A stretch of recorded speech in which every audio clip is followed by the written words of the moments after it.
Hey there, everybody. Sorry I'm late. I was taking care of a few things here in the old well, green cave. So one of my subscribers sent me an email. I'll see if I can find it real quick. Let's see, where is that at? Frank Raymer. He nicknamed it the Crane Cave, so I think that'll probably stick. 2 minutes late. Sorry, Dave. How are you doing, Dave? I've been playing with the lighting in here. What do you guys think? Can you guys give me a little feedback on that? I mean, I've got I can make it brighter or dimmer now on the front side, and then also I've still got the LEDs in the back, so I can change colors and whatnot back there. So yeah, if you guys give me some feedback on that. Hey John, how are you doing? James, videos by Al, Dickard with Dave, West Coast Alex. Who else we got in here?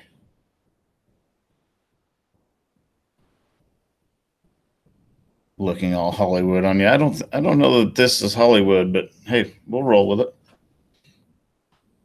But before I get too far into this, I wanted to mention a few things. For anybody that's watching that's not subscribed to Logger Wade could use our thoughts and prayers right now. He lost a buddy last week, so even if you're not subscribed to Logger Wade, go over, click on his last video, leave him a comment, let him know you're thinking about him. That I'm sure that'd mean a lot to him. He's a great guy, and it's terrible what they're going through. So, Jerry's family. If I don't know if any of you guys will get to watch any of my stuff, but my condolences to all of you. I never met the man. I never saw him in any of Wade's videos, but Wade's the type of person. If he thinks highly of you, then I would as well. So, my condolences to everybody that was affected by that. And then also, I've got a subscriber that you guys see him probably commenting on my stuff quite a bit. It's Richard Savalio. We mentioned him a few weeks ago with his heart trouble he's having going on. But he was texting me the other day, and his dad took a nasty spill off a ladder, I think in Home Depot. And the way Richard described it to me is his dad tried to dig a basement with his face. So he shattered his lower orbit and is going to require surgery. I'm not sure if it's on the right or left side. I'd have to look at the picture, but it is nasty. And he's an older man. So just, if Richard pops in here, let him know you're thinking about him. So anyway, now that we got the sad stuff out of the way, my latest video I put up setting the crane up, you guys blew me away with your support on that. That was kind of an impromptu deal, and that was honestly the easiest video I've ever edited. So if you guys want to see more of that kind of stuff, tell me, because that was 10 minutes of throwing the video into my editing software, putting an intro in it, putting the outro in it, and uploading it. So if you guys want to see more quick videos like that and just the quick little tutorials, let me know. I'll definitely make them. Hey, Brandon, how are you doing? Brandon with Elite Earthworks is in.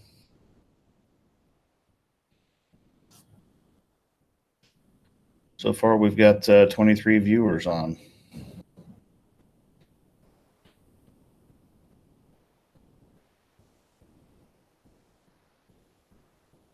Okay, James said it was very interesting seeing how the crane is set up. I'll try to do one when we're on a job site, but the reason why I don't get much footage while we're setting the crane up on a job site is, one, when we're out on the site, we are on the customer's dime. So I do everything I can to set the crane up as quickly as possible and as safely as possible. So that's why I don't get much footage of setting the crane up. Once the crane's set up and we've got counterweights hung and whatnot, then I have some breathing room where I can sit and mess with some cameras a little bit here and there. So that's why I typically don't do much recording during setup. Also, the setup is the absolute most important part of operating the crane. If your setup is wrong, the whole job is wrong from there on out. So I like to really pay attention to what I'm doing when I'm doing the crane setup. So Barry Hansen said, thanks for wearing the shirt. Barry, thanks for sending me the shirt from New Zealand. So I'll scoot back a little bit. This is the other shirt that Barry sent. And I told him if he sends me one, I will wear it during a live stream. So here it is. And then there's the other one up on the wall over there. That's you guys can see the Titan crane. And I guess that's a limited run. So I guess they feature one of their cranes every so often on each shirt.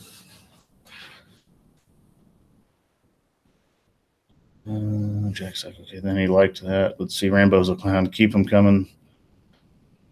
I'll dive into any system on that crane you guys want to see. Jamesburg on customer time, money, crane setup. Yes, exactly. West Coast logging, safety, and then work come first. That's a fact. And in that order, safety first. So people ask me when I'm in that crane, my very first priority is the safety of everybody around the machine. So if I've got 300 feet of boom out, anybody that's within 300 or so feet of that crane is my responsibility. So their safety is my first and foremost priority. The second priority is the safety of the crane. So that's where I rank those. I will not jeopardize people on the job just to get a job done, and I will not jeopardize the crane just to get a job done. Hey, Josh Wellner, how are you doing this evening?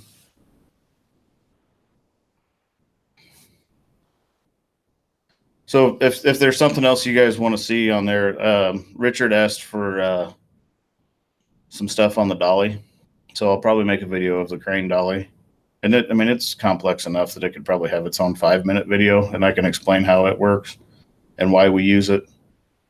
And then maybe more on the suspension. Maybe I'll stick a camera underneath it when I'm driving off road or something.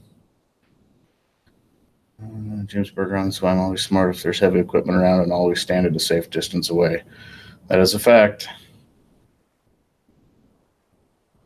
And that's with cranes especially, because typically if something happens with a crane, it's not the crane operator that generally gets hurt, it's the people on the ground. James Berger on wear safety vest to be seen in a hard hat. Videos by Al Marshall, 10 Iowa had a tornado last week. Set up 100 ton to hold up a big power line. Wow, that must be a big power line. James Bergeron said, and safety vest to be seen in a hard hat. So I'm going to touch a little bit on that. And I know I've touched about it on some videos and maybe even talked about it on some live streams. But that I get asked a lot in video comments why we don't have some of the PPE on. And PPE is typically a job site specific requirement.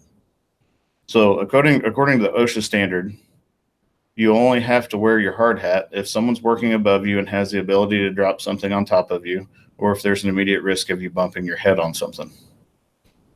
So hard hats aren't always a requirement on a job site, at least not in the United States. I don't know what Europe's like. And then vests are required when you're working near an excavation and there's vehicular traffic around, or if you are directly working in the vicinity of moving machinery, like say you were a grade checker for a dozer operator. That grade checker would be required to have a safety vest on because he is working directly with that dozer. If there's guys that are working in the area of the crane, say they're 50 feet away and their task is something completely off away from crane work, then they aren't required to have a vest. Even my oiler's not required to have a vest as long as he stays in a certain position around the crane. Because the carrier is not moving equipment. Once it's set up, it's stationary. The only moving equipment is the superstructure at the top. So as long as he's not hanging out on my outriggers or hanging out on my deck all day long and whatnot, then he's not required to have a vest on. Jack Sack, hearing what you had to do to get licensed, stay licensed, trained would be interesting. We can talk about that on this live stream if you'd like, Jack Sack. James Bergeron, and that's not a bad habit to be into, is wearing a hard hat and a safety vest anytime you're watching heavy equipment. Um, there's a pretty big reason why we don't always do it, and it gets really hot. And that's one more layer of clothing that you're putting on with a vest. I know a vest doesn't seem like much, but the vest makes your shirt stick to your skin. It makes you hug your skin. So um, that vest, it doesn't add a lot of weight, and typically they're perforated, so they allow airflow, but it holds your shirt against your skin, so it doesn't allow your sweat to evaporate as well, and it does make you quite a bit hotter. And then your hard hat, I call her brain cooker, especially this time of year. We've had heat indexes for the last 6 weeks that were, in the triple digits a lot of days. So if I can avoid a hard hat, I will avoid it at all costs, especially in this heat. Safety third from Micro. And I've seen Micros. I'm going to go ahead. I'm going to allow that one. Alex, I don't know why it tagged that. Oh, another moderator's handled it. But I've seen Micro's description of why he says safety third, and I agree with him on a lot of that stuff. Some of the stuff is so over-engineered and so strict to safety policies, it's almost impossible to get anything done.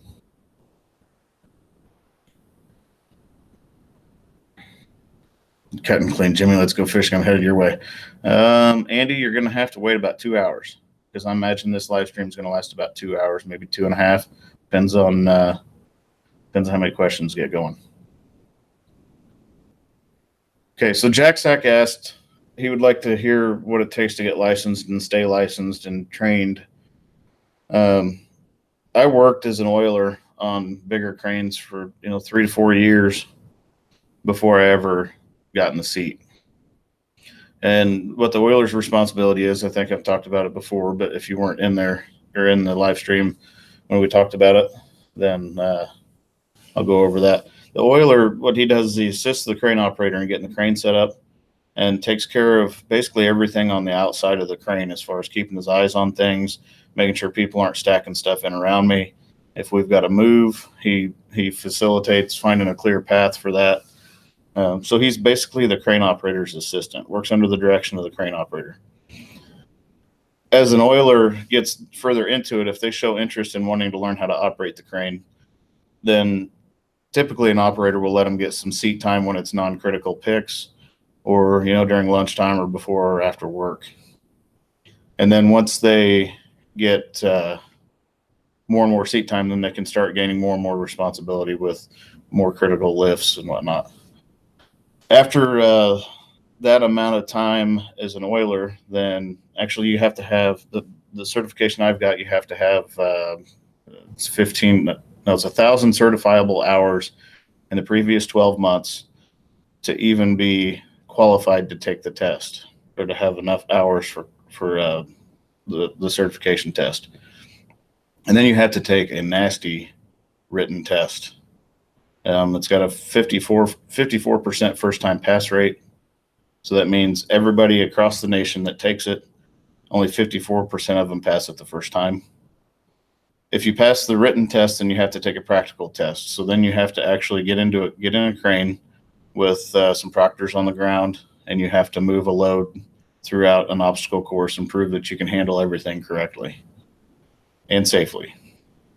I would like to see him add crane setup into the practical test, but it takes a long time. So if you have 20 or 30 people taking a test, it would take a long time for everybody to set the crane up. But like I said earlier, crane setup is 99% of it. So Jack Sack, hopefully that answered your question. If you want me to go into more detail on that, then I probably can. But I could actually probably make a video on it too. But Doug Larson, when you extend the boom to a certain height and choose a setting, does the Tanana do everything, or do you have to set the pins when extending? Okay, when I choose a boom mode, it goes into automatic mode at that point. I just push the left stick forward, and it takes care of it from there. It'll run the boom out to a certain length, lock the boom pins, retract the telescope cylinder, grab the next section, and run it out to the next length. So it's fully automatic. However, there are times when it gets confused. It's a computer working with a mechanical object, and sometimes something will be just a little bit off, and it will get confused. And at that point, we have to switch it to manual mode and do everything manually. So, I mean, I can extend it and retract it in manual mode. It just takes longer because I'll show you guys on one of the videos if I remember to do it. There's a sticker on the window right next to me, and it's got different telescope cylinder lengths written on it. And what those lengths are is that's the length that I have to watch on the screen. I have to look at the telescope cylinder length and match it up with the length that's on that sticker before I can set my telescope pins into the section. So it adds a lot of time.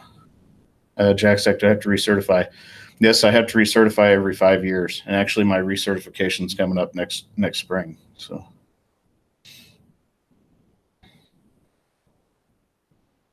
West Coast Alex, what you're saying is Grease Boy better not take you off, or you can never get enough hours to take the test. Actually, it's just 1,000 hours of working in, on, and around cranes. So even if you're a crane mechanic and you're not an operator, those hours count towards your certification test. Dalton Feeks, I do have to have a CDL to drive it on the street. And Jason Works a Lot asked me that in a comment. And I'm going to get back to Jason Works a Lot here in just a second, but he asked me that in a comment. He said, do you have to have a Class B without the dolly on it because it's a single unit? But I think you still have to have a Class A because it's over 80,000 pounds. So Class B is single unit up to 80,000 pounds, and Class A is everything beyond that. So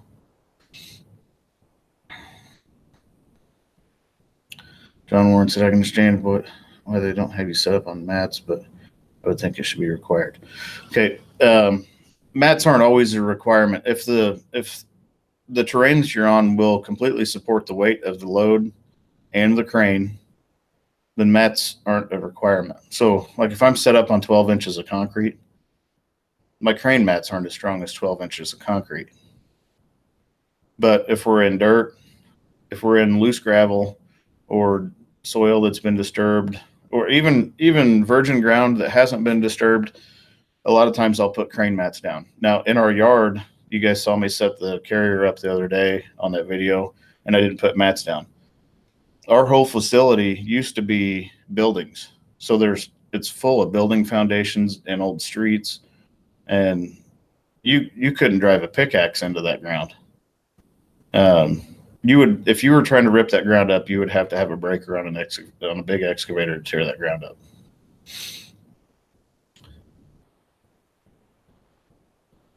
Let's see. Jimmy's Tractor's in here. Hey, Jimmy, how are you doing? Helg Larson asks, can you change the boom mode with a load on the cable? I can. And I can actually extend and retract boom with a load on the cable. However, there's limitations. Say I've got 126 feet of boom out, and I need that to pick something up because otherwise it would be like if I ran my next section out, say the piece would be too close to me, I wouldn't be able to boom up high enough to get it. So I can run 126 feet out, and then I have to have the next section unpinned from the section below it and the telescope cylinder pinned into it and ready to extend before I pick the load up. And then once I pick that load up, then I can go ahead and extend that section out. But it's also, it gives you a limitation. It's not full capacity as if it were pinned into the next length. Let's see. Christy, but what was the worst day on the job site? My most nervous day was that big cell phone tower, and you guys are probably tired of hearing that, but that was my most nervous day. I'd say maybe one of my worst days was having the crane go into D-rate and having to fly someone in from Houston to hook their laptop up to it.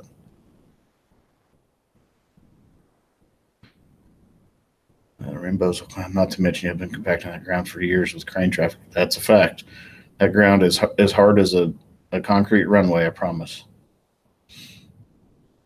James Berger on his 2 books on crane operators, so the hand signals and a lot of other stuff, but I can't find them. They're older editions, though. West Coast Logging Alex asked, do you still have shirts for sale? Just asking in case some here haven't heard or gotten one. The shirts are still for sale on Teespring. If you go back a couple of videos, I don't remember which video it is that I put links in the description, but the To the Top crane shirts are still available on Teespring. If you guys want any, then go over and snag them. The ones with the quotes on the back, I'm probably going to take them down at the end of this week.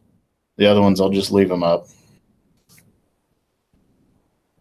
James Bergeron, I mean, I can do some basic hand signals real quick if anybody wants to see them. Or I can pull, I've got a book over here. I can show you guys the page. Videos by Al. Yes, it's one telescope cylinder that extends that entire boom. So I've got a video. It's one of my first videos. I think it's 3 or 4. My 3rd or 4th video that shows how the pinning boom works. That video is 18 minutes long. It will explain that process to you much better than I can on this live stream. Dalton Feeks asks, can we use the crane with a wrecking ball, or is that a different setup type crane? A hydraulic crane is typically not used with a wrecking ball because the booms are so heavy. Wrecking balls are generally only swung with a lattice boom crane, and that's the ones that it looks like a whole bunch of tubing all welded together. Basically like the jib on that model crane, that's a lattice boom or lattice jib. So the lattice booms are designed the same way. But hydraulic cranes, the booms are really heavy in them, and they're not suited for wrecking ball work.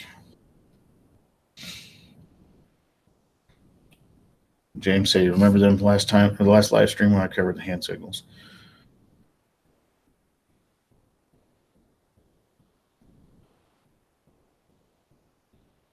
Cut and clean, about to eat dinner with the family, been editing both cut and clean and G4. I saw you guys had a new video up on G4. I haven't got to watch it yet, but I'll probably get to it this evening or tomorrow. Josh Wellner asked, did your family come around to the YouTube thing? They have. It's my son thinks it's cool. He asks me pretty regularly how many subscribers I've got, and it's continually growing. One thing I've noticed since my channel's been in review, my subscriber count's been bouncing up and down, and I did a little bit of research on that. And the same thing happened to Randy with G4. When his channel was going through review, his subscriber count was going crazy. It was going up and down, and he would lose 6 and gain 10 and lose 8 and gain 11. And some of what that is YouTube. If you subscribe to a channel and you don't watch the content, after enough time passes, you're no longer a subscriber. YouTube automatically kicks you out of it. So what that is during a channel review, there is a person that's physically looking at all aspects of your channel, and they'll go in and delete like doubled up subscribers. If say there's more than one account on an email, then they'll get rid of those. They'll get rid of the inactive subscribers. So my channel's been doing a lot of that. Subscriber count's been bouncing around, but the last 2 days it's been continually ticking up. So maybe they're almost done with their channel review. I think I've gained 20 in the last 2 days, maybe, which is a good trend. I mean, I've had consistent growth since day one, or fairly consistent. There for a while, it was pretty rapid, and now it's just kind of just chugging along with consistent growth, which I'll take it. Consistent growth is much better than consistent decline.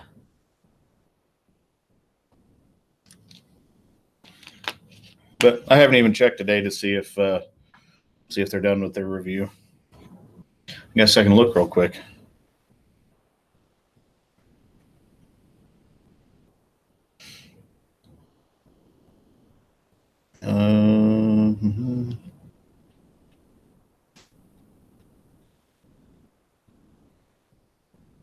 Sorry for the dead time here, guys. I'm kind of curious now.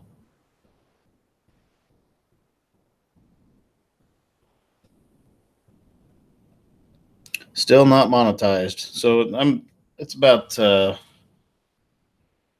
I think they've been working on it for about a month. I think my channel's been in review for about a month. It would be nice if they got it done, because for some reason you guys are just all about watching my stuff, and I love it. But I've got one of the most engaged audiences I think I've seen for a channel my size, because I can post a video and I'll gain 500 or 600 watch hours pretty quick.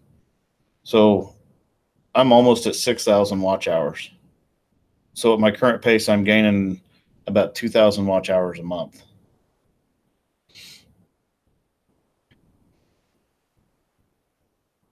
And I mean, I could probably push that even further if I would upload a video every day, but it's hard to do that. I try to keep videos held back in my computer for times that we're slow with crane work, so you guys at least have something to watch.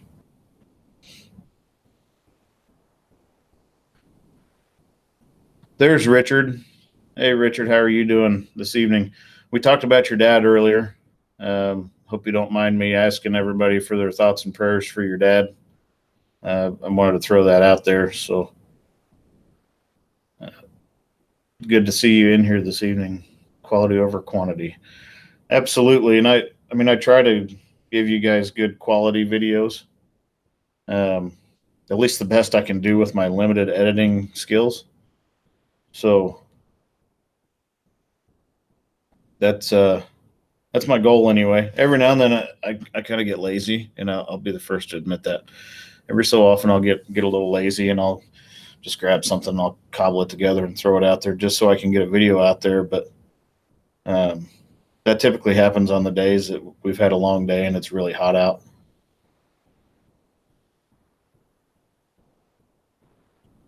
Larson, love your videos. Suggest using more cameras and multiple angles.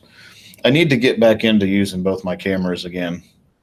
And I don't know why I've kind of fallen away from that. I think some of it is it's just such a pain that GoPro Smart Remote, it's a love-hate relationship I have with it.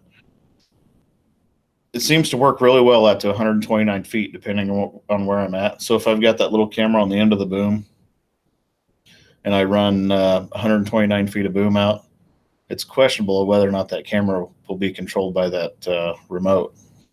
And then I just sit there and get frustrated with it, and I don't use it.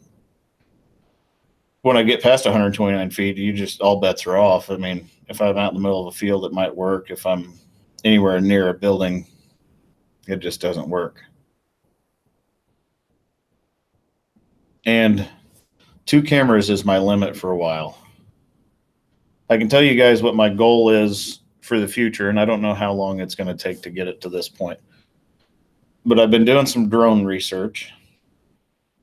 So at some point in the future, I'm going to start trying to get some drone footage. I talked to Andy with Cut and Clean, and he's also a G4. I talked to him a little bit about his drone that he uses, and thinking about getting one to play with, and try to set it to where if I'm getting ready to do something really neat, I can just make it take off, fly till the battery's dead, and land itself. However, I can't get drone footage for my entire day because the drone only flies for 15 minutes or so, and I try to cram 8 or 10 or 12 hours of crane work into a 20-minute video. So West Coast logging, Alex, I agree with you on the GoPro 11 hate. And I mean, the cameras are fine. I like the cameras, but the smart remote is supposed to work from 600 feet away. Now, I have trouble getting it to work from 129 feet away. I don't know how they're coming up with 600 feet. That would have to be in a magnetically shielded 600-foot long tunnel underground with zero interference, and the camera at one end and the remote at the other, and probably a booster somewhere in between to boost the Wi-Fi signal. In the real world, I don't think you would ever get 600 feet of connection between a GoPro Smart Remote and the camera. So, but I'll work on trying to get some different camera angles. And it's also difficult for me to tell a customer, hey, hang on a second, I got to jump out and go set my camera up over here so I can get a good shot of this. I'll be right back to you. And I understand you're paying $500 or $600 an hour for this crane. So it's really easy for me to stick a camera to the inside of the cabin, hit the button and record, and I'm not costing anybody any time. It's really difficult for me to climb out of the cab and tell a customer I got to set up a camera shot. Rainbow's a client. I could add a battery pack to the camera and just leave it on. But if I do that, then it's terrible to edit.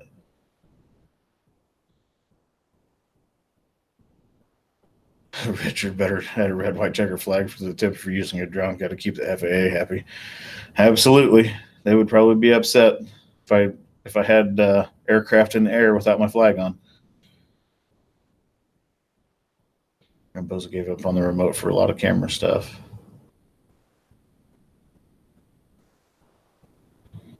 Yeah, see that a lot of this technology stuff, I think they're overrating it to some degree. I mean, they've been doing that in the car audio world forever, but now that there's more and more technology being crammed down our throats in our lives, and don't get me wrong, some of it's fantastic, but some of it is pretty useless. But I think a lot of it is overrated.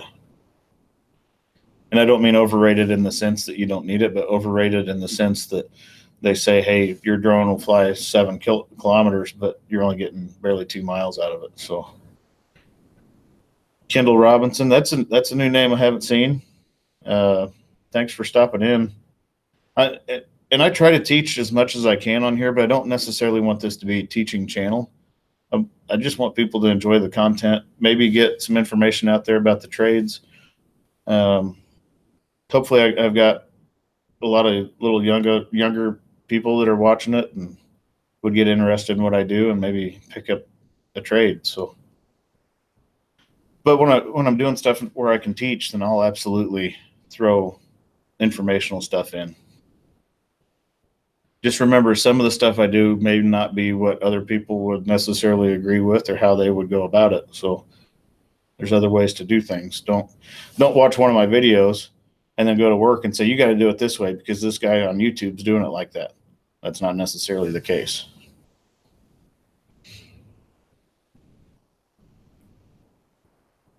James said he's got a Sony camera with a remote that he can buy, but he hasn't gotten one yet. I would try to hunt somebody out that's got the remote and talk to them before you spend the money on it. I mean, if it's like the GoPro, yeah. Kendall Robinson pulls a flatbed, so he's around cranes all the time. Are you a hot shot driver, Kendall? Is that when we pick a lot of stuff and set stuff on hot shot trailers and pick a lot of stuff off of hot shot trailers? There you go, James. Rambozo Clown's got a Sony remote, so you two should probably talk real quick. And you can pick his brain. Oh, don't plan on using it in the sun. That must be an IR remote.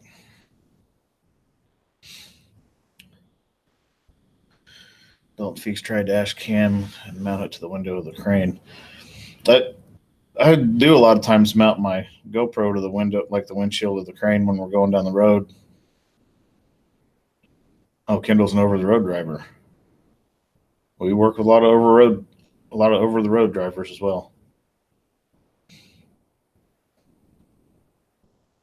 I may mix it up next time I'm going down the highway, though. I may use my magnet mount and stick that camera up on the crane somewhere on the back end of the, like maybe on the dolly next time we're going down the highway. You guys can maybe watch the crane from the rear end towards the front while we're going down the road.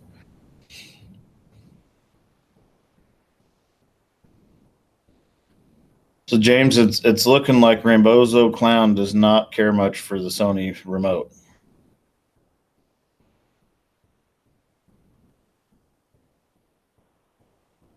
Jimmy's tractor looks like a Pink Floyd album. What looks like a Pink Floyd album? My background?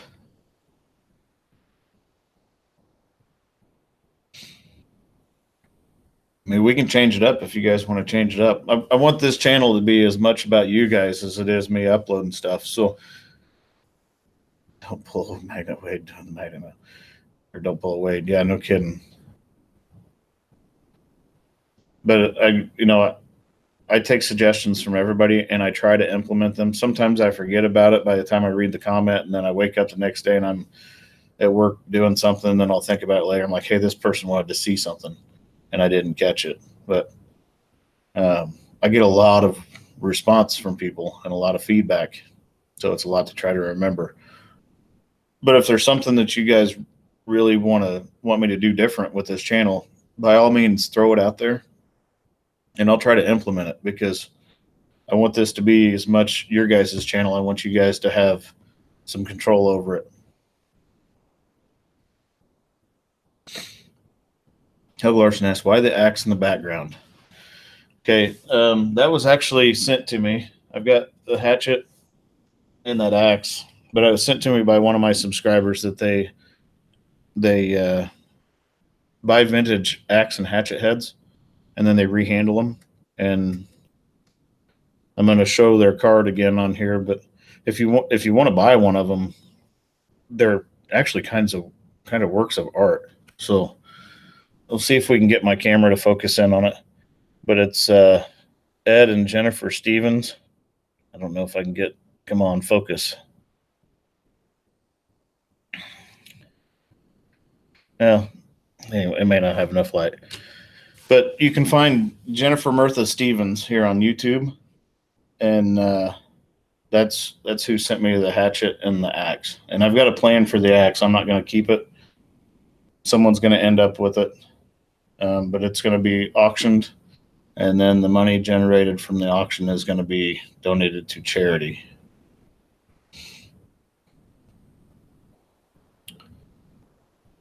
James Norris running a Terex 340 turbo controls.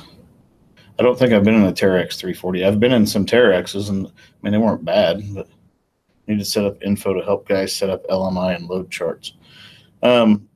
Here's my thing with that, James, and I'm not shooting down your idea on that, because I don't disagree that sometimes people need help with that kind of stuff. However, the crane is supposed to have it's supposed to have the operating manual in the machine for it to be ready to be put in service.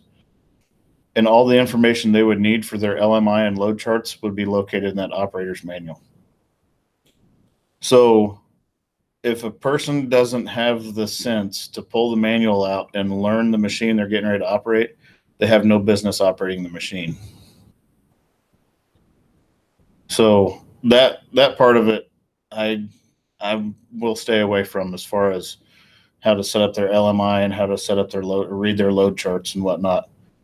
A person should have that down before they ever put their butt in the seat. Otherwise, they're putting themselves and everybody around them in danger. Now, for tech issues, I'll do what I can to help anybody with, tech problem or whatnot. I mean,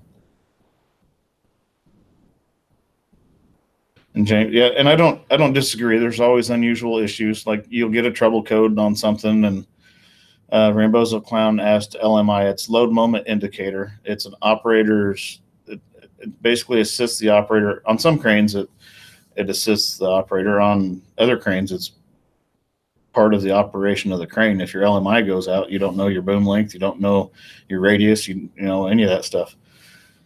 But yeah, I mean, for like codes and whatnot, I would need 10 computers the size of the one I've got to probably store all the different codes for the cranes.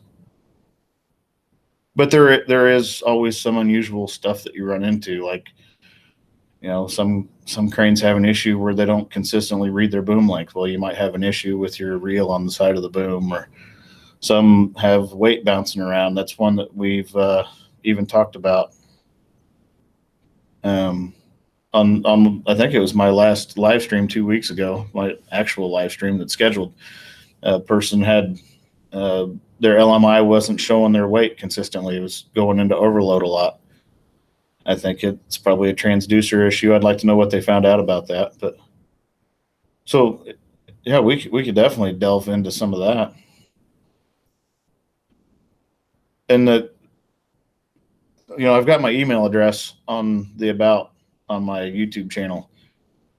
So if you're ever out in a crane and something pops up and you want to try to use the limited knowledge that I have stored between my 2 ears, by all means, shoot me an email, and I will try to help you out with it as much as I can.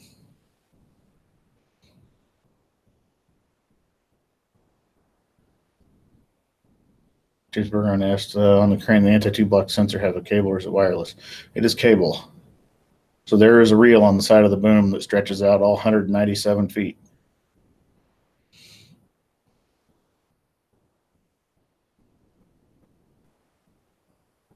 But that's like doing a video on that kind of stuff would be somewhat difficult unless you have a crane that's consistently acting up, or we could narrow it down to the top 10 biggest things a crane operator might encounter. I mean, we might be able to go that way with it.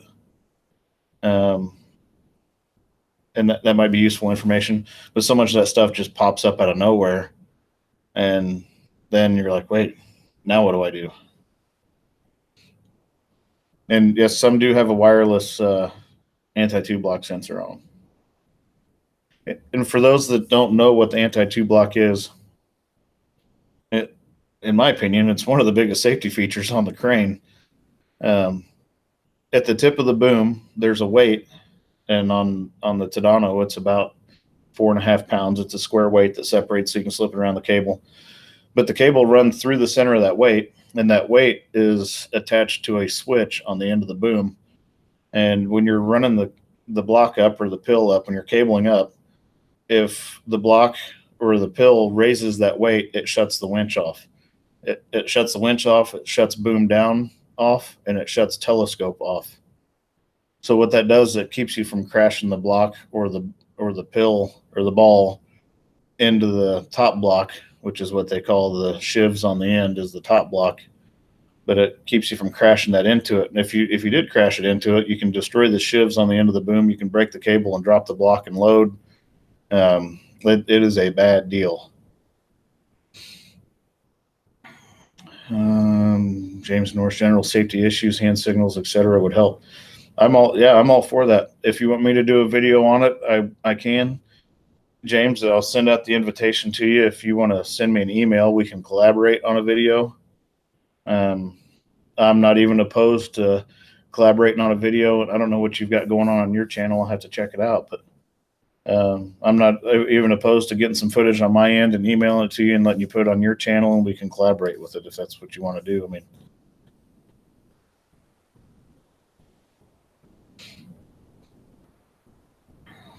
James Bergeron asked, do all cranes have the clicker? Not all cranes have it.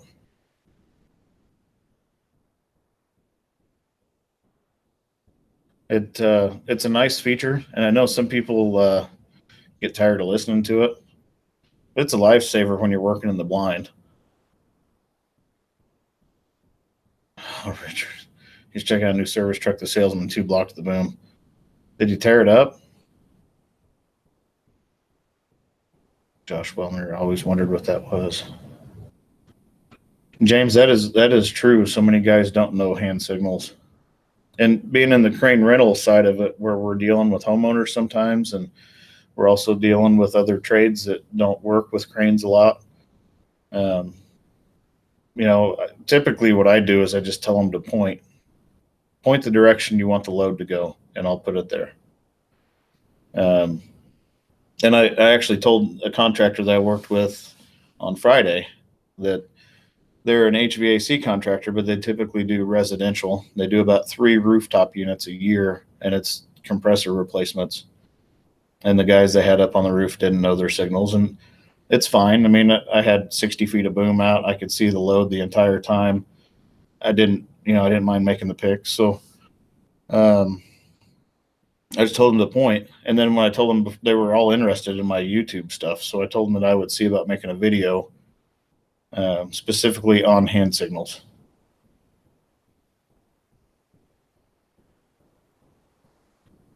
Smiko asked if the ATF is a PAT sister or PAT system. It's actually a Tadano system. As far as I know, I don't run the ATF 80 very often. I think maybe. Hey, there's our contractor, Joe Sousley. He was our HVAC contractor that I worked for Friday. that I told him that we would do a video on hand signals. So Sousley Mechanical out of Kansas City is the contractor that was on the job Friday.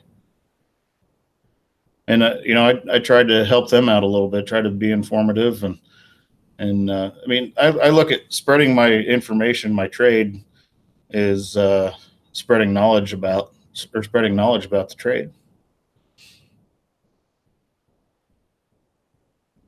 Rambozo Clown said good video for hand signals. That if you put a link in Rambozo, it didn't pop up, so you might retry that link, and I don't know if it'll let you throw a link in. James Norris, Tadano does have some excellent electronic systems.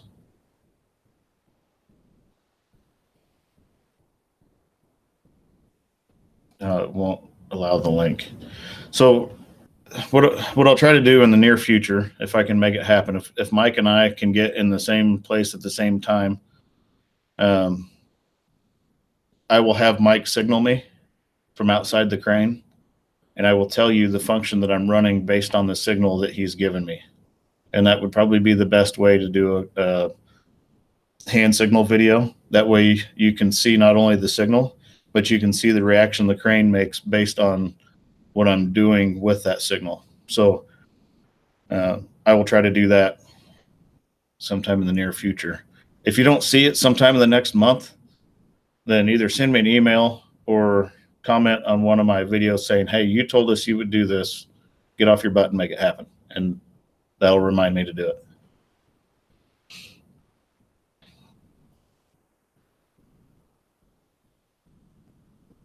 But Joe's crew, they were great guys to work with. They don't work around cranes a lot, and not a lot of companies do.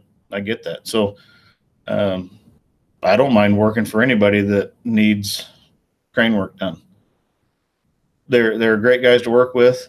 They were very open to suggestion from me, and it went perfect, like clockwork.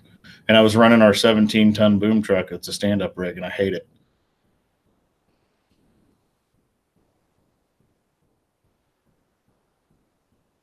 Chris Rowland said, you or Mod can do the links. If Jimmy's tractor is still on here, if you wouldn't mind grabbing that video that Rambozo Clown was talking about and posting the link, that would be awesome, Jimmy. James Norris NCCO has site. We are New York City, very strict. Yeah, that's the fact, James Norris. A lot of the bigger cities have specific crane certification processes. So they have city-specific crane licenses, and they are extremely strict in comparison to what we have to do. Help Larson asked, there are times I wished I had a bigger crane. I love the crane that we've got. That ATF 180 is a fantastic machine, but there's always times when you're wishing that you had a bigger machine, like when you're really stretched out there, really pushing it. But I didn't buy the machine. I don't own it. I don't own the company. And that was actually I got that question a couple times on the last video. I don't own the company, so I don't get a say in what we buy. But for what that crane is, the thing is a horse.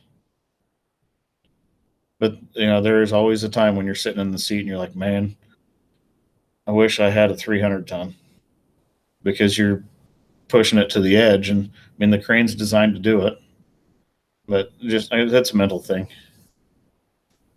Josh Wellner, any video from the 17-ton? I didn't get any video from the 17-ton. It was a run out there, get the job done, run back type of deal. And I didn't get any video from the 17. And I mean, our 17-ton, it's a nice crane. There's nothing wrong with it. I just don't like stand-up machines. I like to sit down and operate a crane. Rambozo Clown Boom Envy. Yeah, I guess. Really, I mean, our crane puts up 330 feet of tip height. That's a lot of tip height. That's a lot of boom to be responsible for. And so, yeah, I don't get boom envy when I see someone with 500 feet out, because I know that person sitting in the seat is probably not having a very good day. Oh, James Norris, stand-up boom truck fun. Start on that. Yeah, that is no doubt. There's nothing worse than a stand-up boom truck or a Broderson to tear your neck up.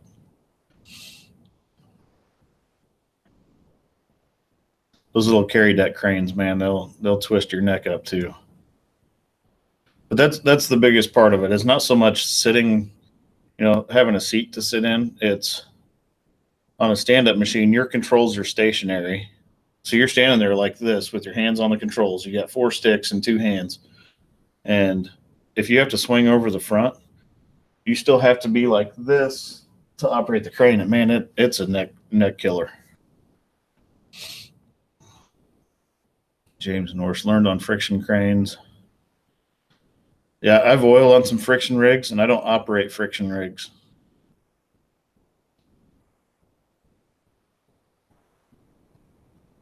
And, part of me wishes that I would have gotten into that part of it, because it is kind of a dying technology, the old friction cranes, and they still use them for stuff.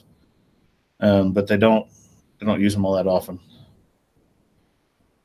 But I kind of still wish I wish part of me knew that part of the technology. But I don't know it enough to comment on it. I know it's a lot of work. You're using your arms and your legs a lot. And I missed Richard's comment earlier on that F550. The salesman dropped the block through the windshield and wrecked the dash. That would suck. James Norris, an old galleon cherry picker. Ooh, that is an old one.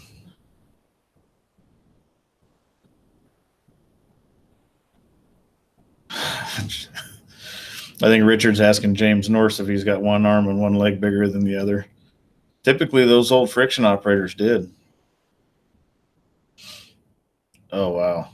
James Norris, a guy in Maine, got killed from a drop block when he telescoped out. So he must have 2-blocked it and broke the rope.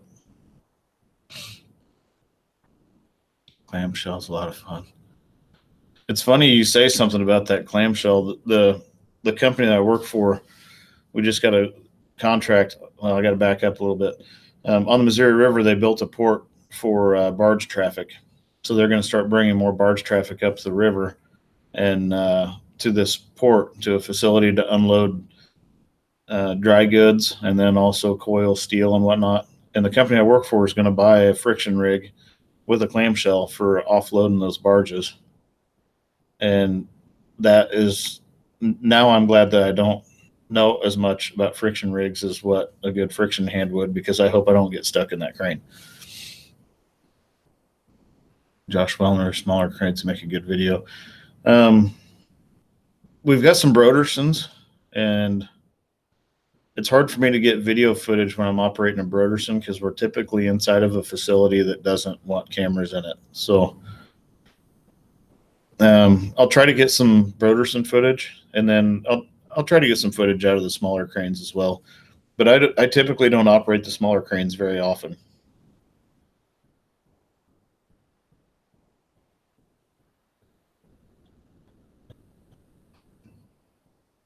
Through a window with no anti-2-block. That's no good.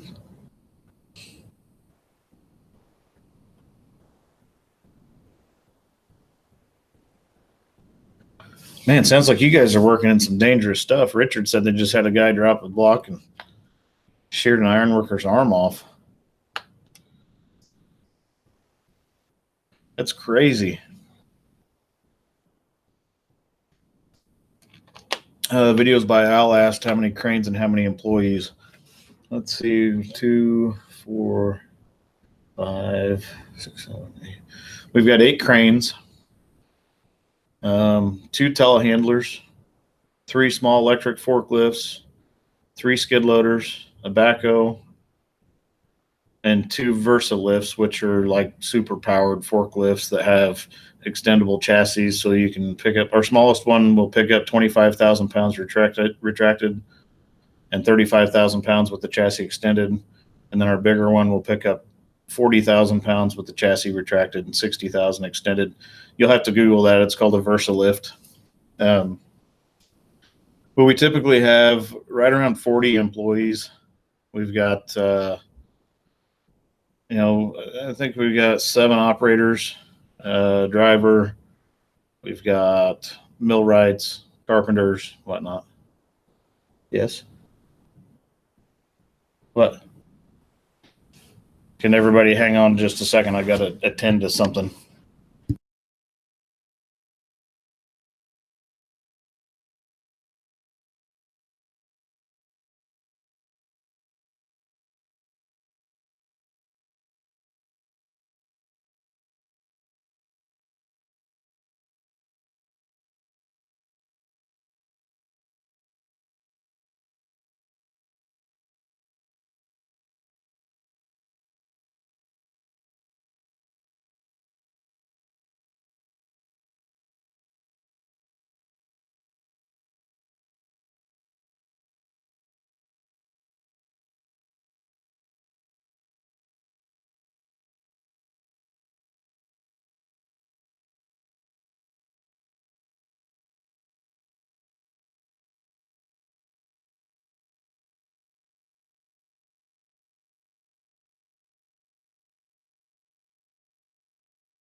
All right, sorry about that, everybody. I had to step away for a minute.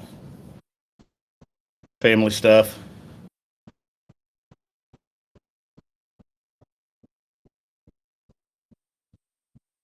So did I miss anything?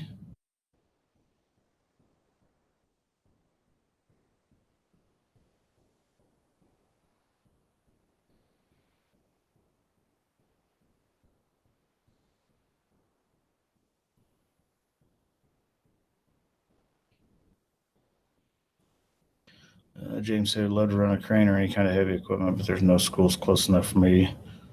I know some of the controls on equipment for my dad being. James, I don't know. Have we talked? I don't know how old you are.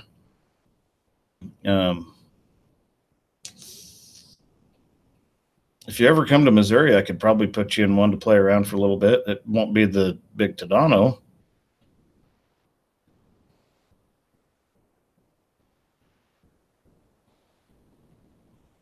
James Norris, basic math for rigging, load charts, weights. Learn that, take the test, get a good job. Yeah, that's a fact. James is 25. And you said you're in Louisiana?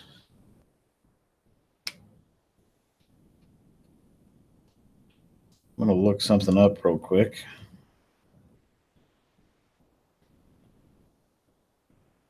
If I get my phone to work with me.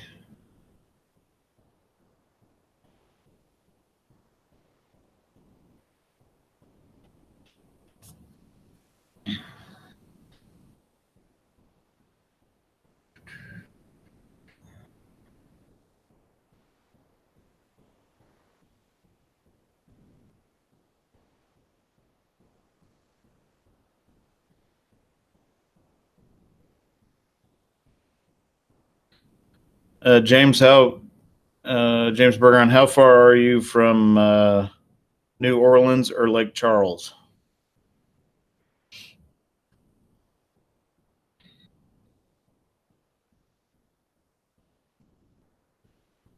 Katie Wilson. Hi, Katie Wilson. Is Jackson in the room? If Jackson's around, tell Jackson I said hello. James Norris has stroke, can't run. Oh, sorry to hear that, James.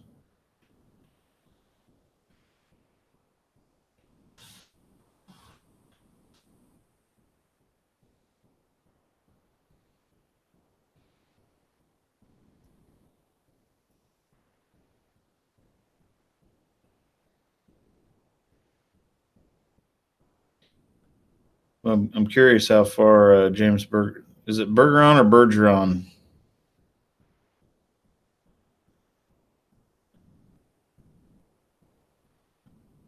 Katie Wilson, he's not in his room. Tell him, yeah, tell him I said hi. Josh Wellner, hey, go take care of the kids. Thanks for stopping in. We may still be on when you get done with all that.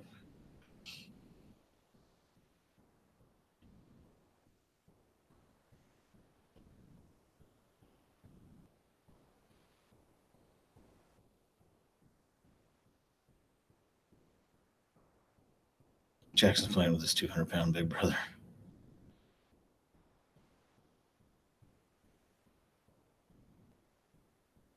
If you're about an hour from New Orleans, New Orleans, as they say it down there, I think, or Nolans or something. I don't know. I'm from Missouri, so. Yep, but yes, you're going to have, if you don't have your high school diploma, you're going to have to get your GED. And I'm going to hold my phone up to the screen. And this is the phone number you're going to have to get a hold of if you're serious about getting into crane work. You're going to have to just call them and talk to them.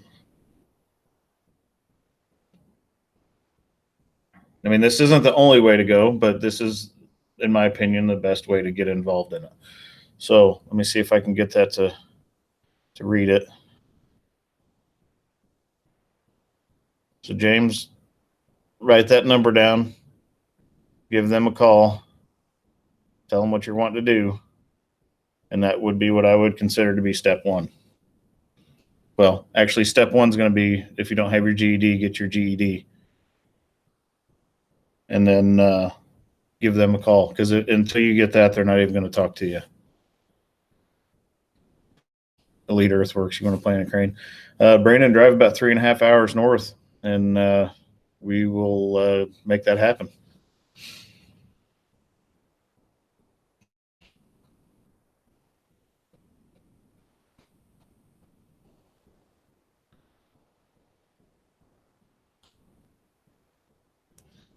Man, James, it sounds like you had a rough go with that. That's terrible. I'm sorry to hear that.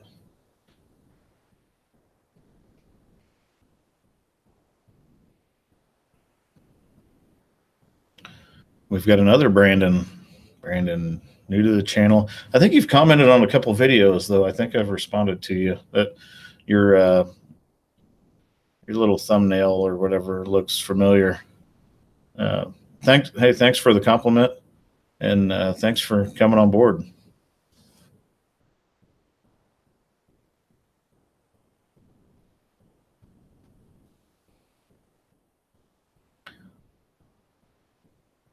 Brad Smith asked what a GED is from Canada.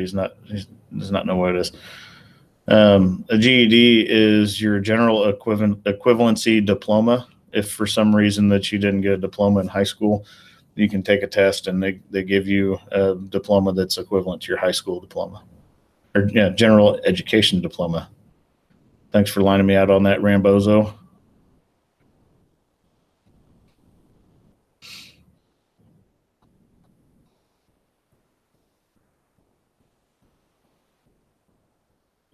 Trying to do something here.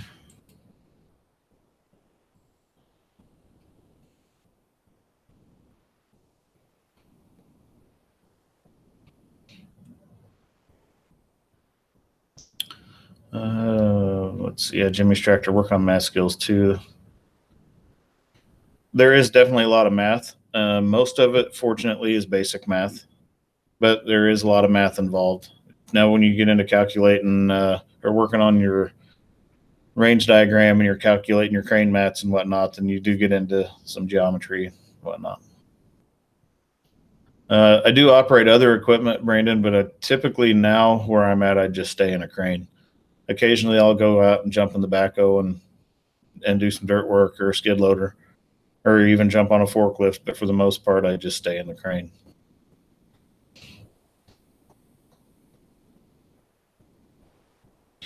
There's Jason Works a lot. Hello, Jason Works a lot.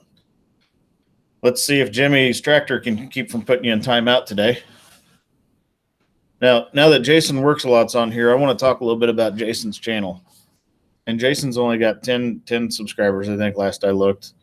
He hasn't been doing a lot until recently with his channel. But I watched his latest video where he was changing the oil in his wife's truck.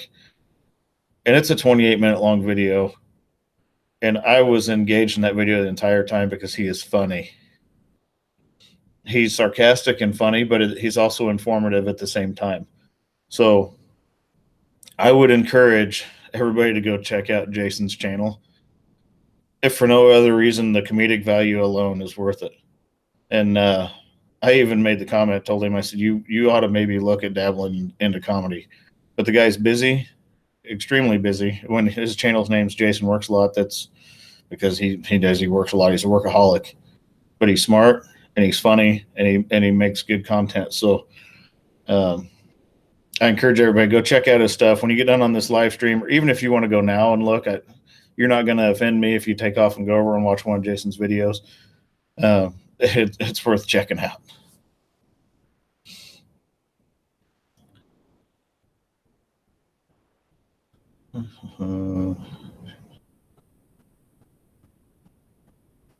James Norris is right. Before 90, most all the cranes, it was just a chart inside the crane, and you calculated your weight and your radius and your boom angle and your boom configuration, and you ran it with the seat of your pants. Larson in your firm. I'm the only one at our facility that operates the 180. The 80-4, we've got another operator that typically operates it most of the time, but he also is pretty content staying in one of the 50-ton Manitexes. So occasionally he'll be out in the 50-ton Manitex, and I'll take the 80 out. Jason Works thought that was legitimate. No humor intended.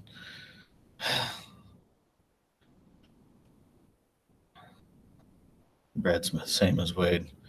Jason Works a Lot channel is a lot different than Logger Wade. Logger Wade's funny in a completely different way. He some of his antics and stuff are funny. Jason's funny because he's witty, and it's a lot of subtle humor that you may have to go back and watch it again before you pick it all up.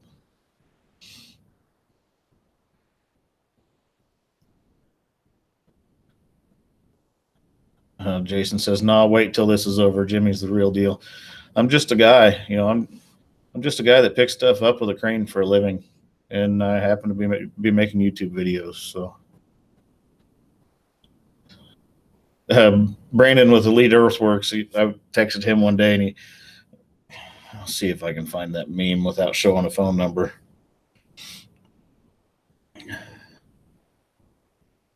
I don't know why, but for some reason, he thinks that I'm some kind of special YouTuber or something.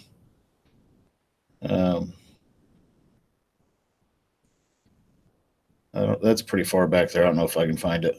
Oh, there it is. So this is the meme that showed up when we were texting back and forth.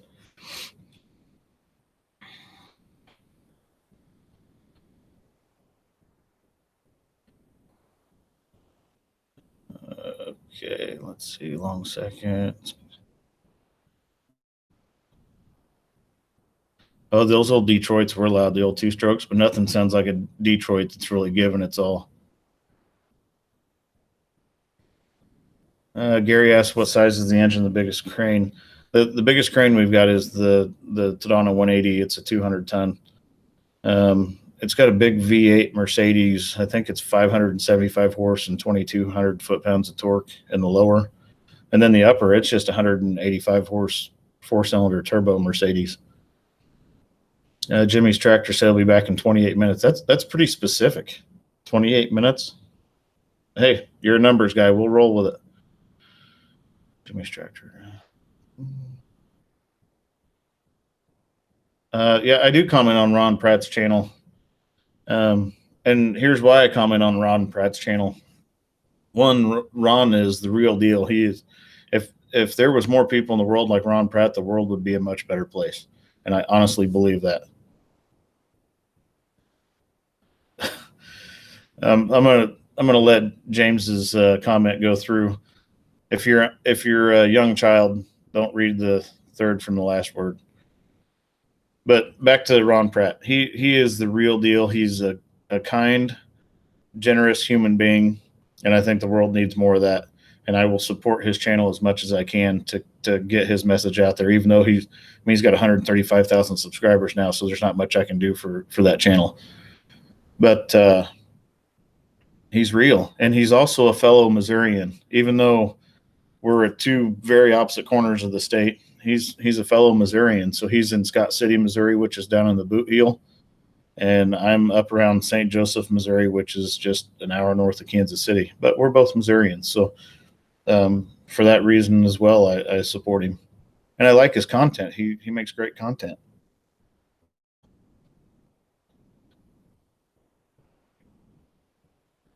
James Norris, Cowboy fast speed. Yeah, friction cranes are pretty fast.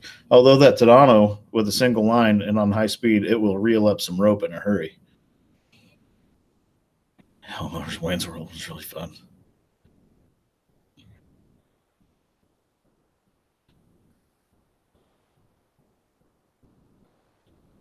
Jimmy's Tractor. Yeah, it did. Jason Works a Lot channel. His humor is a lot like this old Tony. It's pretty good stuff.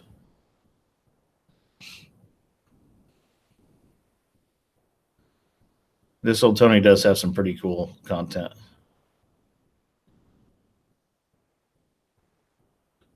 Oh, Brad Smith lined me out. The 28 minutes of the video from Jason Works a Lot. Gotcha. Completely missed that. Went right over my head. Probably hit that sign behind me.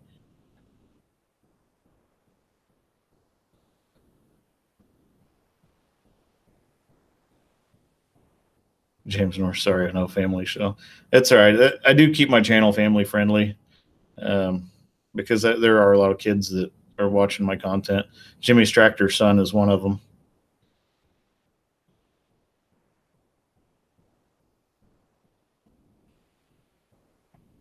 Elite Earthworks, we got all the corners covered. We do. We've got them covered. James Norris's ex lived in KC. Yeah, that's just an hour away.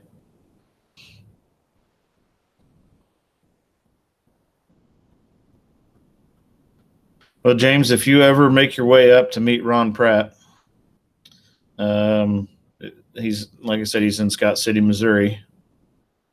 I'm another 5.5, 6 hours north and west of him.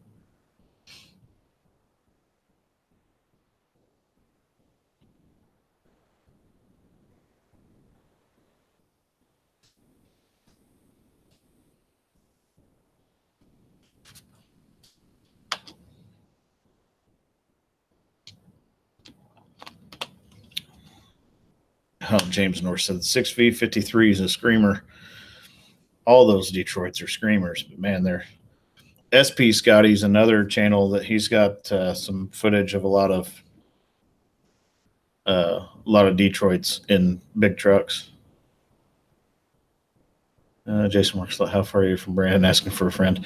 I'm guessing about 3.5 to 4 hours from Brandon. James Norton, you can see the drove it. Yeah, I mean, out there it would only make sense to drive those RTs around New York City because loading them on a double drop would be terrible in downtown New York. James Berger only just come to consider Ron Pratt a friend, even though I don't know him. Also, I appreciate that, James. That means a lot. And I mean, I've met so many cool people from doing this, and I've only been doing it since February, so I can't imagine what it's going to be like in 10 years. Brad Smith, I want to meet Ron, just don't want to meet him on the side of the road. Well, if you were going to meet a wrecker on the side of the road, Ron would be the guy that you would want hooking onto your stuff because he's pretty careful with it and he's good at it. James Norris, Tadano RT45 did 45 miles an hour with no bouncing. Man, you can't get that out of a new one. Those new ones, they'll about buck you off the road.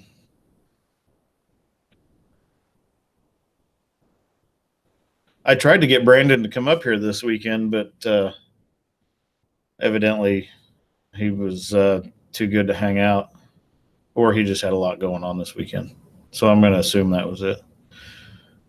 Hoosier Dirt 27. What's the model behind me?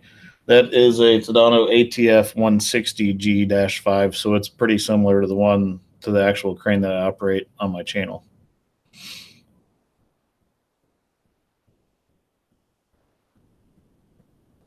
James Norris. Yeah, the Series 60 Detroits were awesome.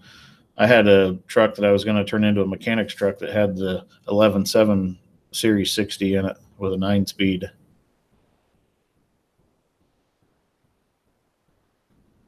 Orville Dam Spillway Project in California. They're using 1012. Yeah, I'll have to check that out.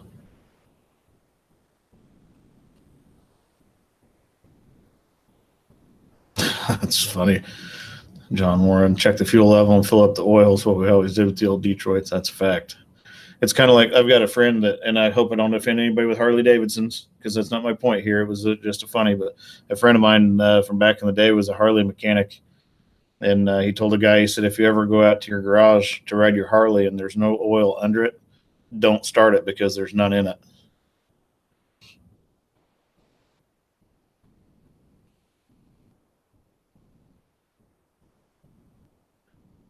Well, he's been on YouTube for 9 years. I was a YouTube newbie up until February. I mean, I'd watched a few videos here and there, but I never got serious in it, never made a channel, never subscribed to anybody. And then Randy with G4 Outdoors talked me into making a channel, and then all of a sudden I'm flooding myself with all this new information and try to learn it. But that's when I made a channel and started subscribing. I made my channel and subscribed to my very first channel on February 3rd of this year.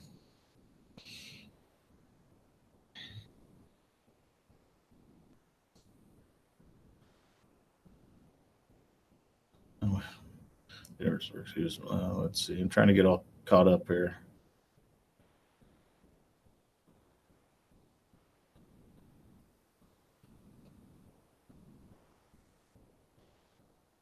Jason works a lot. Don't believe Brandon works a strict 9 to 5, no overtime ever. Kendall Robinson, I made work. I did actually. I created a hobby. Hoosier Dirt, February 3rd. Well, my channel birthday shares your birthday, Hoosier Dirt. James Norris is Harley moving to China. Soon only Chinese takeout food will be made in America. If that's not the truth.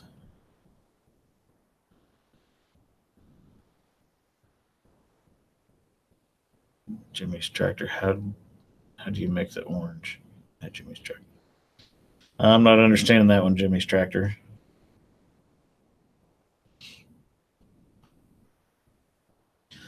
Kendall Robinson made the comment a minute ago. He said I made more work for myself, and that is true. But this has been a pretty fun venture, and I've met a lot of neat people doing this. So, there's worse things I could be doing with my time.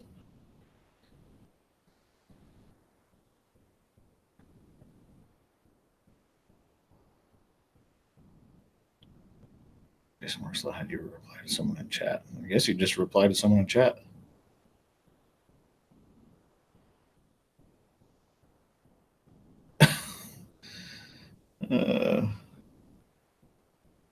Josh Wellner had to bribe his kids to go to sleep so he could get back in here. That's awesome. James Norris, you got a Snap-on light that was made in China? Really? What, are you sure? Was it a Snap-on or was it a Blue Point? The leader of works has got his headphones on listening. Hey, you're welcome, Gary. Sorry it took so long to get them to you.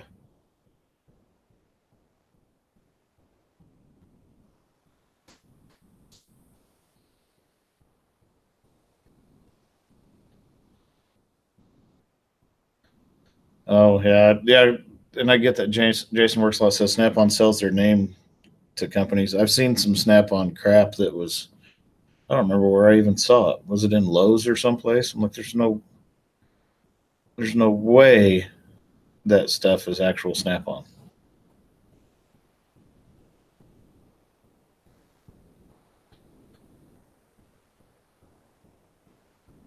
James Norris, yes, snap-on returned it. Good.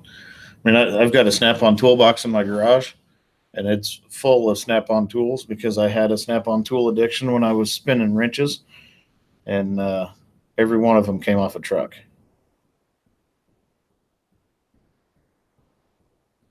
Jimmy's Tractor is going to put out a video extending the outriggers on your son's 5-axle mobile Lego crane. That's a good idea, but make sure the ground will support the Lego crane before you set it up. If not, you may need to make some Lego crane mats.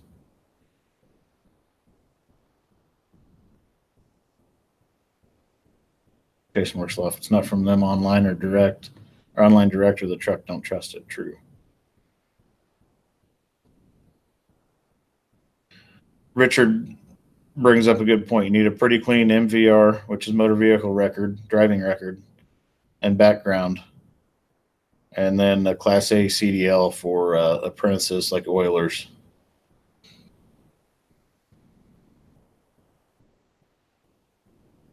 Jason works less spin the bolts, not the wrench. It's much more productive.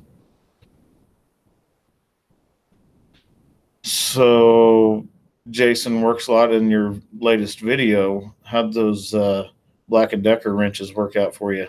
I'm actually surprised you found a child's toolkit with plastic wrenches in it, and one of the wrenches fit the drain plug on that truck. That was funny. Gary Johnson snap-ons all used on the farm. That's awesome.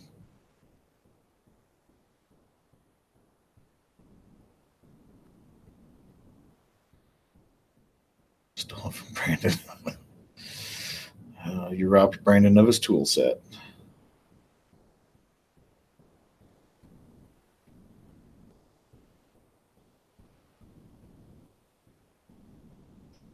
Well, Elite, after watching what he did to your tools, I don't think you want him back. He threw that one in the drain pan.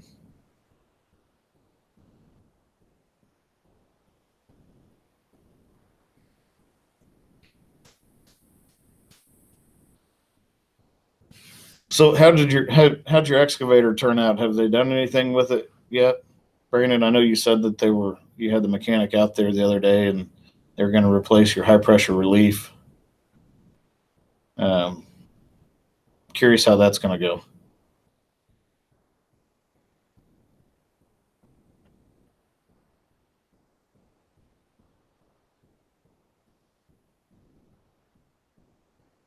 If I got to make a custom wrench, I generally cut up a Craftsman. Oh, taking it in Monday. Yeah, let me know what you find out on that. And Richard would probably be another one to pick his brain on some of that hydraulic stuff too.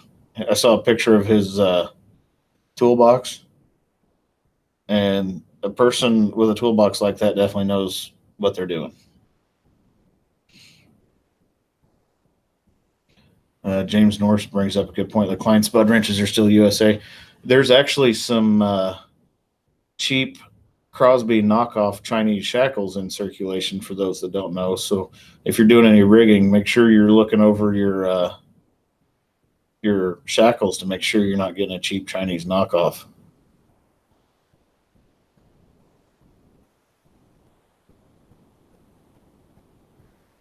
Craftsman and Mastercraft are about the same quality. And sometimes if I need a custom wrench, I just cut it out of a piece of plate, and then I know it's made in the USA because I did it.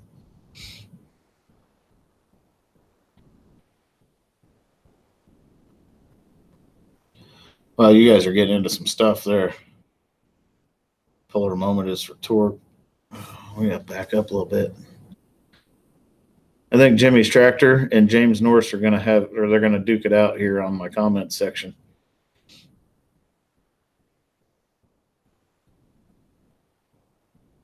So I wonder if Chinese people get a hold of a snap-on wrench and say, man, this is a piece of crap.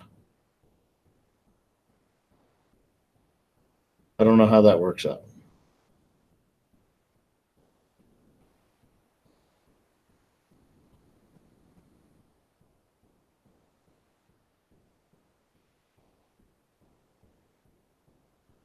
Or do they just keep all the good wrenches for themselves over there and ship the junk over here? I think that's how that works out.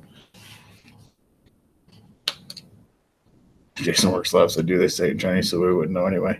True story.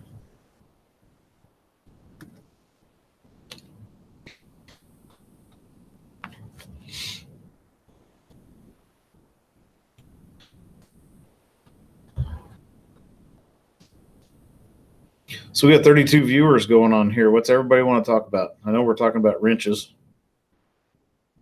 and tools and whatnot. Anybody got any crane questions that I haven't covered that we need to cover?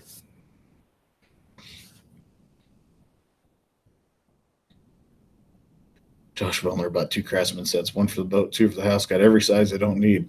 That's a fact. They would do that too. Craftsman was notorious for throwing together a kit, and they would throw a whole bunch of crap in that you never would touch, just so they could add part or piece count to the box. Jack Sack asked if I ever been on stationary cranes, like I'm assuming tower cranes. I don't operate tower cranes. We asked, what do I have coming up this week? I have no idea what we've got going on this week. My boss keeps that stuff in a book that I typically look at just to see what's coming up the following week, and stuff changes by the minute. But a lot of times on a Friday, I won't look at that book because I don't want to know what I'm getting myself into the following week. Jimmy's tractor need a chocolate milkshake. Yeah, Jimmy, if you could bring me one of those, it'd be fantastic. I don't think I'm going to get my wife to run to Sonic for me right now and grab one.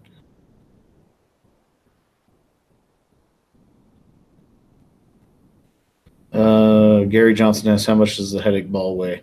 The pill is what I call it on that crane just because it's an oblong shape. It's 661 pounds.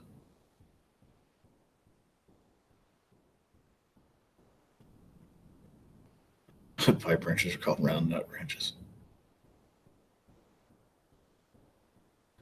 Hugler's never had a puncture. The tires are not foam filled; they're air filled, and I don't remember how many ply tires they are. You'd be hard pressed to drive a nail through one. But fortunately, I haven't had a flat. Knock on wood. I haven't had a flat on that crane yet. I have on the Dolly, which is just standard semi tires, low profile semi tires, but I haven't had one of the big tires go flat yet. Brandon asks, do you store your crane at the job site overnight or drive it back to the yard? It depends on the job. If it's an overnight deal or a week-long job, then I just leave it there. But most of the time we go out in the morning and we're back in the same day.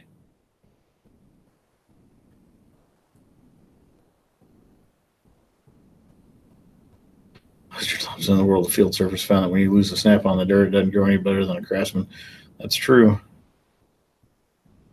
Oh, Jason Works a lot. Pretty sure you still owe us milkshakes from that. Yeah. Jason, if you ever come here, I will buy you a milkshake.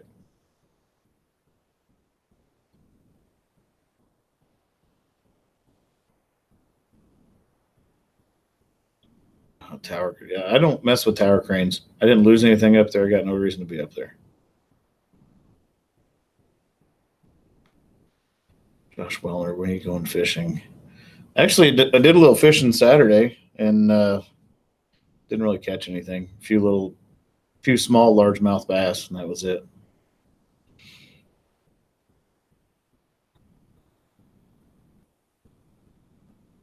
Let Jason Worsley hit some tires with his persuader.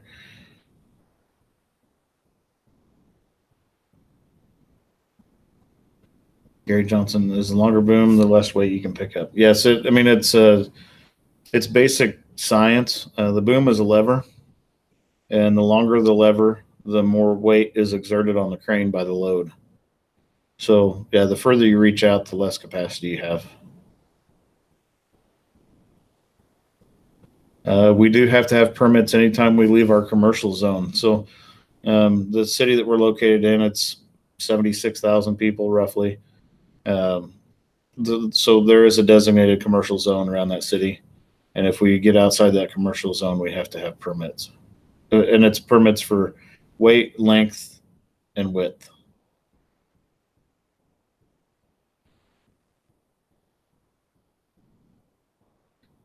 James Norris answered that one perfect. Yes, the greater the radius, the less the crane can pick.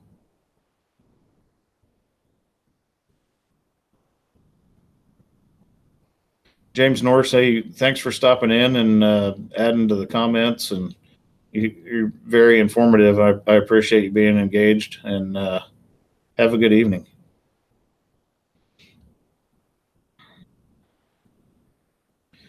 Are you Americans converting to metric? More and more videos on YouTube are mentioned in metric. It's not so much that we're converting more to metric. It's more stuff is made outside the United States and being shipped into our country, and it's metric. So that's how that's happening.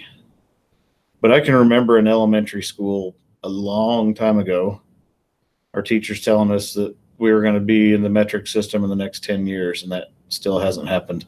When I'm building stuff in my house and I'm cutting stuff with a tape measure, I still measure everything in inches. But that's kind of the reason why there's more and more metric in the United States is we have over the last 30, 40 years imported more stuff than we've been making it inside our own country. So the imported stuff is metric. Gary Johnson asks, yes, you have to have a CDL. Jason works a lot. The crane can pick a lot of things. Can it pick its nose? Actually, I can drop if I got the boom all the way retracted, I can drop the ball at the back edge of my cab almost. So I would call that picking its nose. Brad Smith is from Canada. Everything is metric. Yeah. Videos by Al. Every move requires a permit. We don't have a yearly permit for it. Lester Thompson. I did attend Genie service training courses in Kansas City. Dean Barnes with Genie Industries was the service trainer that did all of our service training. So give you an idea how long ago that was. I think the last service training I went through was when they first came out with the brand new Genie SL 125. So it was at the Super Boom when it was all computerized suspension, computerized steering, computerized suspension. Josh Wellner asked max radius, what can you pick? It's right around, I think it's 2,800 pounds. I'd have to look at my load chart. I generally don't look that far out because we haven't had to do it. But I think it's about 2,800 pounds at 249 feet away. Brandon asks, have I been running heavy equipment for my entire career? Straight out of high school, I started operating equipment and working on equipment. And then I ended up working as a field mechanic for a company called RSC Equipment Rental. And when I started working for them, it was Rental Service Corporation. But the same United Rentals bought them out, same thing. They rent skid loaders, excavators, man lifts, whatnot. And so I was a field mechanic for them for 10 years. And then decided I wanted to do something different. So I got in the operators union and started out in forklifts and backhoes and skid loaders and excavators, and then worked my way into cranes. So yes, since 18 years old, I've pretty much been working on or operating equipment. And actually, even before that, when I was in high school, I was building car engines and tinkering with stuff. So Brad Smith, hey, have a good evening. Got to finish your chores. Thanks for the compliment for stopping in. Yvonne Johnson, on your big crane, there's how much weight's on your steer. It's actually pretty evenly spaced across all the axles. I think the axle limit rating on that is 24,000 pounds per axle. Brandon, how did I get started in heavy equipment? I actually, right after high school, there's a local company called Herzog, and they're a highway contractor. They own some shipyards. They own a lot of rail stuff, but their main office is in St. Joseph, Missouri, pretty close to where I grew up. and they had an ad in the paper for operators for a machine called a car topper. So there's videos of car toppers on YouTube, but it's a modified backhoe. You climb on top of a train and unload rail cars with them. So I did that for a few years, off and on, traveling all over the country, living out of a suitcase, and then got tired of that. Came back home and ended up getting a job at that equipment rental company as a mechanic, and that's what I did for 10 years until I got into operating the heavy equipment. But even when I was a mechanic, and I was still operating it. Lead Earthworks, phone's getting ready to die. I'll be back shortly. We'll probably still be here.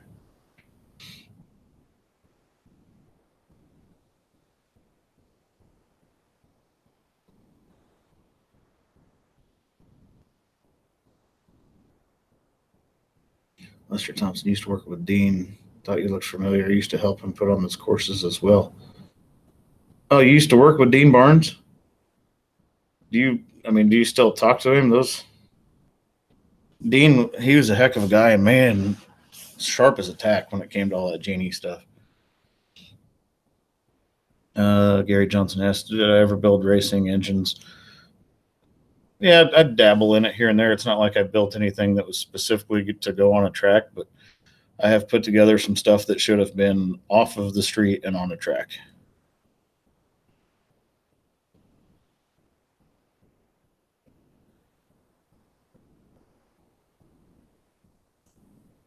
Lester Thompson. That talking about Dean, that reminds me. It was the S125 when they first came out with it. It was all computer controlled suspension and steering, and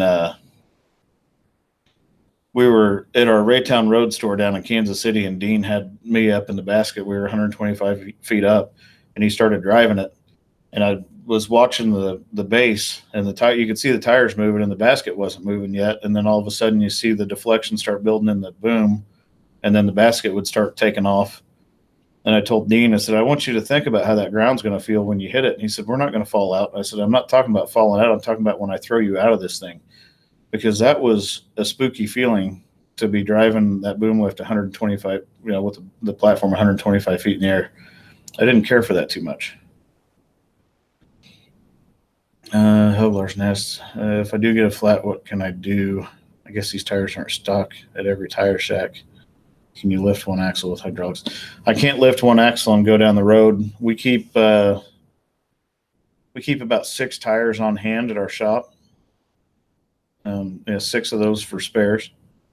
And I can use the outriggers to jack the crane up so we can change the tire. But what we would do is, if we can't patch it, we would just swap the tire on the side of the road.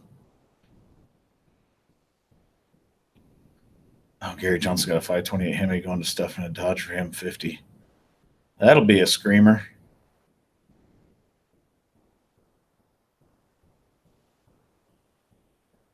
Josh Wellner started lobster in 96, summer 97. Nowadays, maybe suspension. Maybe.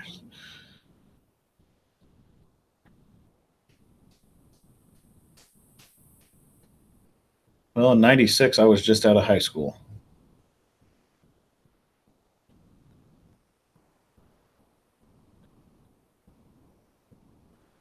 Around Kansas City. I don't know the guys at Tandy Tire, but we're north of Kansas City. Dean Barnes is a college professor now. He must be teaching electronics or something, because another Dean story. I don't know if you still talk to Dean. If you still talk to Dean, send him my way here on YouTube and get him my email or something, or tell him hi for me or whatever. But we were going over control modules in, I think it was a 30-20 narrow, the old 30-20 narrow booms. And he pulled out the drive motor controller, and he said, this is the only things you can check on. We were checking voltage, input voltage, output voltage, and whatnot. And he said, there's no reason to open it up, because everything that goes on inside here is PFM. And I just looked at him. I said, what's PFM? And I still use this to this day, but it's pure effing magic. So he said, everything that's in there, it's not user serviceable. It's PFM, so there's no reason to take it apart.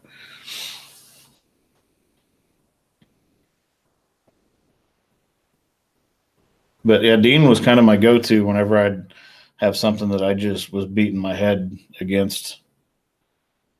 And yeah, he was my go-to for that stuff. Jason works like pure magic. That's what all his stuff runs on.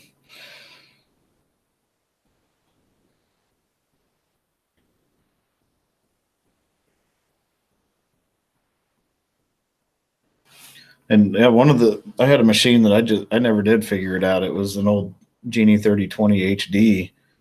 It was all relay controlled, and I think the technology was patented the year I was born.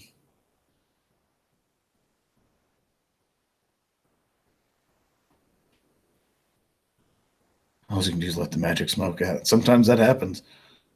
Jason works a lot. Hey, thanks for stopping in, and have a good night at work. Get some dang work done. But everybody go check out Jason's channel at some point. He's funny. Richard, I know nothing, I tell you. Smoke's really hard to shove back in.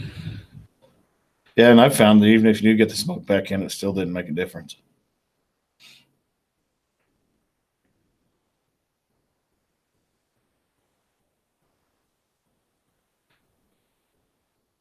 All right. Let's see. We're closing in on 2 hours. You guys want to keep rolling?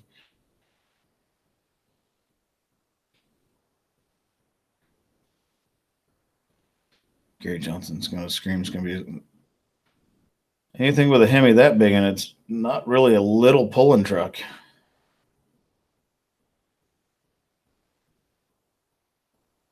I'll be curious to see some pictures of that. Gary, if you wouldn't mind emailing me some pictures of that's going to be pretty neat. Is it going to be naturally aspirated? You're going to put a blower on top of it? And what's going to be feeding that 528? And not only what's going to be feeding it, what are you feeding it? Is it an alcohol burner or pump gas?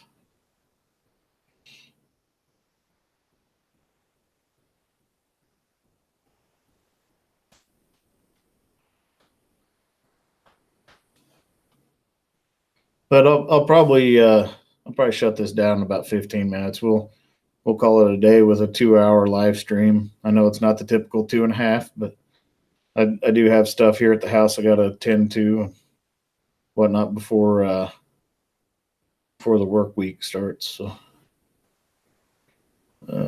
James, you got some cream pictures on your Instagram. I'll have to check that out.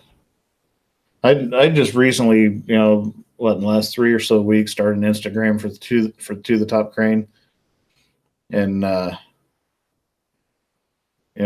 been dabbling with it a little bit. I still don't know all the ins and outs on it. Vaughn Johnson runs on pump gas. Huh. What octane? I would imagine a 528 in a pulling truck's probably got pretty high compression. I guess if you drag some timing out of it, you can get away with some 91 or 93. Oh, Larson, looking at Jason's oil change video on the other monitor. It is great humor.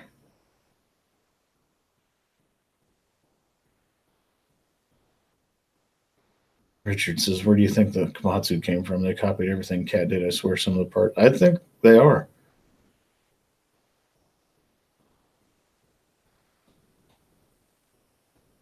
Oh, Son's working on it as they speak. He'll send some pics. That's awesome. If you send some pics of it, I'll see if I can bring them up on my phone. If you want me to, I can bring them up on my phone and show everybody. 15-1 on pump gas. Phew. That doesn't detonate.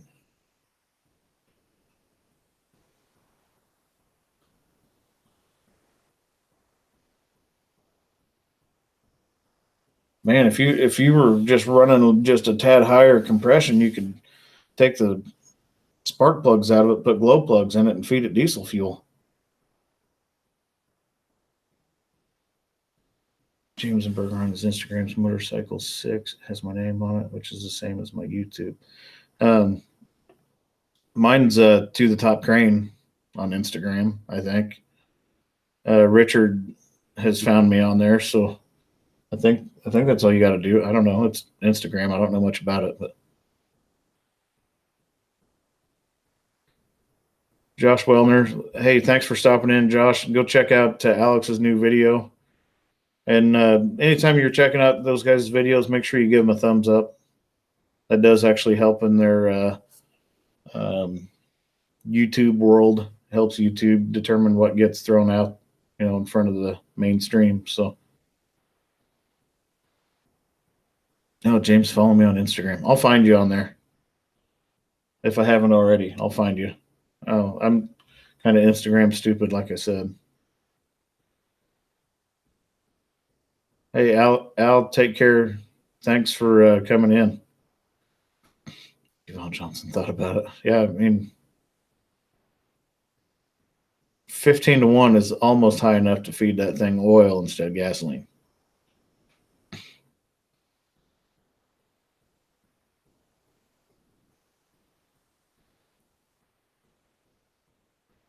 Lester Thompson Dean is one heck of a good dude. He had a lot of good lines. He was my mentor getting the factory side of the business out of the rental side. Yeah, Dean was a good guy for sure. Oh, there you go. Been running 104. That makes sense. You can. I would think you'd be able to pull 104 octane off the 15-1 compression, as long as you're not throwing a whole bunch of timing in it. And I would think as a pulling truck, you probably wouldn't want to throw a whole bunch of timing at it anyway till you got it really wound up tight.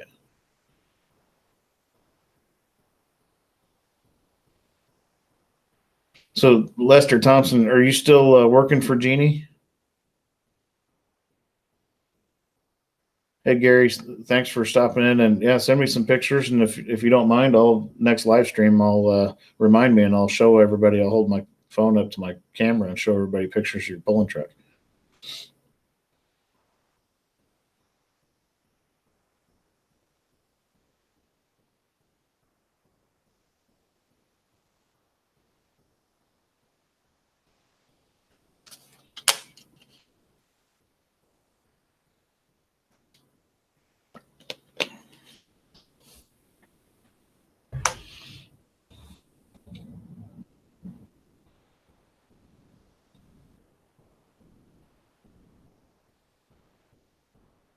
Mr. Thompson, we're fairly private people, but I will throw him in your way.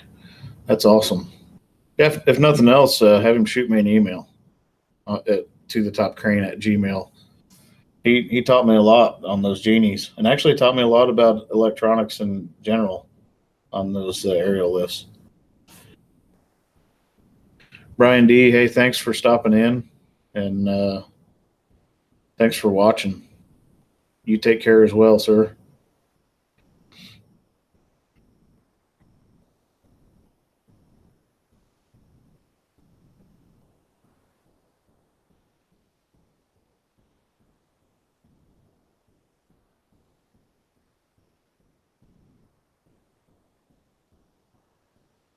But yeah, I got some stuff here at the house I need to get done before the work week starts. I may actually shut this down in just a couple minutes. I got to go be a dad. Smithco ever had to change the electric cable on the inside of the telescope reel? I have not. I haven't on that crane anyway. I have on a few of the little Brodersons and stuff, and it's not terrible. Getting it preloaded and getting it all wound up can sometimes be a hassle. And the longer the cable, the worse it is. It's kind of like trying to put back together a tape measure, but it can be done. Ooh, it's almost 3 a.m. there. That's pretty early on Monday morning. Thanks for stopping in, though. I love all the feedback and all the comments. And yeah, I think I'm gonna go ahead and shut this down. I've got to go be a parent and line some stuff out and get stuff ready for the work week. So, videos by Al. Hey, thanks for watching. I want to thank everybody for tuning in and commenting and being involved and watching my content. Like I always say, you guys humble me and blow me away with the support and the comments, and just how involved you guys are on my channel. It definitely humbles me. So, James, get that GED out of the way. Call that phone number I gave you earlier, and let me know how that goes. I will help you in your crane endeavor in any way that I can. So don't be afraid to shoot me an email if you got a question. Leave it in a comment on a video. But I will help you however I can. I'm one of those people. I will help anybody that's willing to help themselves. So anything I can do, let me know. Anyway, thanks everybody for tuning in and being part of my channel and your channel. I mean, consider this yours. So have a good evening, good rest of the week, and we will go back to regular crane videos at some point this week. To the Top Crane is out.